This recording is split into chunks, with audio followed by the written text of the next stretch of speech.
Oke, dalam proses evolusi sosial ada dua proses ya, ada directional process dan ada recurrent process. Kita bahas dulu directional process.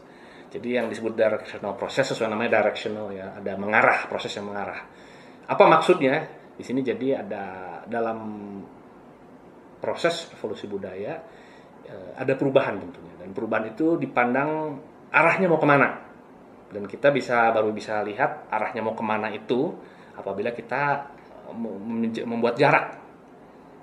Membuat jarak dalam artian kita melihatnya lebih luas lagi ya. Jadi seringkali disebutnya makroskopik, jadi kita melihatnya secara lebih luas ya, dan ini kita lihatnya dalam rentang waktu yang lebih lama ya. Ribuan tahun, bahkan mungkin puluhan ribu tahun ya. Misalnya dari kita melihat evolusi budaya itu dari sejak manusia masa prasejarah sampai masa sekarang ya. Nah, kita ambil contoh masalahnya teknologi ya.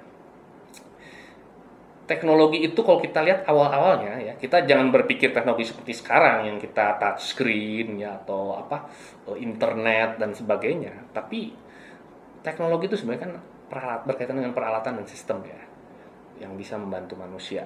Nah, awalnya teknologi itu sangat sederhana dan hakikatnya adalah perpanjangan dari anatomi manusia ya. Anatomi di sini adalah anggota tubuh kita, termasuk panca indera kita, lalu kemudian lengan, kaki ya, dan sebagainya. Jadi yang membedakan juga manusia dengan binatang adalah kemampuan dia menggunakan alat. Nah, ini adalah teknologi sebenarnya. Manusia memiliki keterbatasan biologis ketimbang dengan hewan. Misalnya manusia itu giginya tidak setajam harimau, kukunya tidak setajam beruang ya. Dan kemudian juga jangkauan tangannya mungkin kalah panjang dengan hewan-hewan tertentu. Dia nggak bisa terbang, larinya tidak secepat citah dan sebagainya. Tapi justru dia menggunakan alat-alat untuk mengkompensasi kelemahannya itu ya. Paling mudah apa? Dia kalah tajam kukunya dengan kuku beruang, maka dia gunakanlah batu yang diasah tajam-tajam. Kita dalam masa prasejarah itu ada yang disebutnya kapak genggam ya. Itu fungsinya kapak batu yang diasah yang bisa cukup tajam sehingga bisa dipakai memotong, menusuk, mengiris, di mana tidak bisa dilakukan dengan kuku sendiri. Disitulah teknologi muncul. Lainnya apa? Dia tidak bisa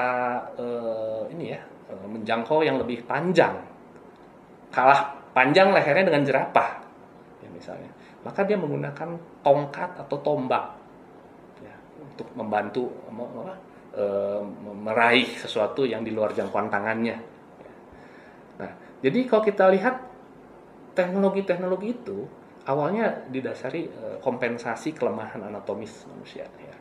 Lebih jauh lagi berikutnya saat dia masuknya ke panca indera, mata, telinga, mulut, lahirlah teknologi-teknologi yang bisa mengatasi kelemahan mata. Mata kita tidak sebaik mata burung, mata elang yang begitu tajam dari ketinggian sekian ratus meter bisa melihat hal-hal di bawah dengan sangat jelas ya. Kita manusia membangun teknologi lensa, muncullah yang namanya teleskop. Kemudian apa lagi? Manusia pendengarannya tidak sebaik pendengaran hewan seperti kucing atau anjing.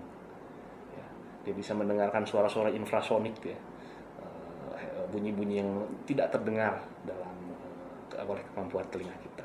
Kita menciptakan yang namanya stetoskop. Para dokter itu kan memakai stetoskop ya untuk mendengarkan denyut jantung, nadi dan sebagainya. Ya, sementara aslinya kita mungkin tidak bisa sampai mendengar dengan baik denyut jantung itu. Nah, itu alat yang memperpanjang kemampuan indrawi kita. Bahkan juga suara, kita adanya loudspeaker, mikrofon ya. Itu juga teriakan kita tidak sekencang macan ya, tidak sekencang apa ya. Sebutnya makhluk apa lagi yang kencang-kencang nih?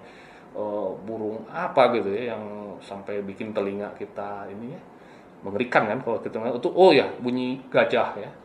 Kita tidak bisa sekuat itu ya. Walaupun mungkin beberapa dari kita emang punya reputasi berisik gitu ya, tapi mungkin tidak seperti itu. Ditemukan loudspeaker, ditemukan pengeras suara. Minimal dari yang tanpa listrik dulu ada corong itu ya. Atau dulu ada menggunakan dari kerang ya, dari yang kita sebut trompet dan apa, itu semua adalah alat pengeras suara. Nah, setelah itu tidak berhenti ya sampai situ ya. Karena tadi alat-alat yang dibuat teknologi itu sifatnya memperpanjang kemampuan anatomis dan indrawi manusia. Tapi juga kemudian berkembang juga teknologi mencoba meniru fisiologi, sistem fisiologi manusia. Maksudnya fisiologi itu apa? Seperti halnya pencernaan, pernafasan, reproduksi.